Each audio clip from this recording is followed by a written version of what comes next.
最好吃的白面膜，外皮香脆，内里松软，麦香浓郁，原汁原味的，给面包都不换。关键做法还特别简单。500克面粉里加入4克酵母、10克白糖、2克盐、1克小苏打、270克牛奶，搅拌成絮状，再加入25克黄油，然后揉成光滑的面团。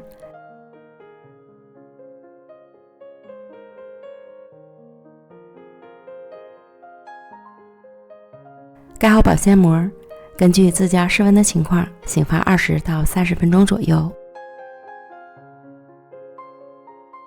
手指搓动，面团不变形不回缩，并且内部蜂窝组织均匀为最佳。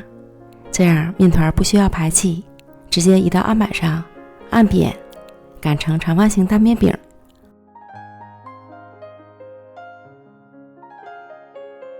厚度约5毫米，再从上至下卷起，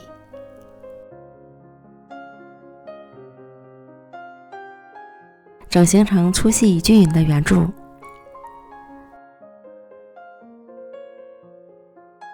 再均分成12份，切面朝上，按扁，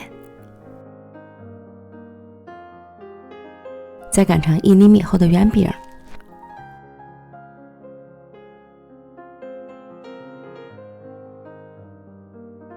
全部都做好后，摆放到烤盘里，盖好保鲜膜，再醒发20分钟左右，醒发至形态饱满，中间凸起，然后送进预热好的烤箱，上下火220度烤15分钟。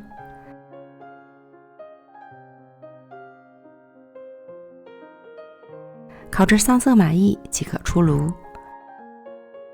好漂亮的颜色！出炉后稍微冷却一会儿就可以开吃了。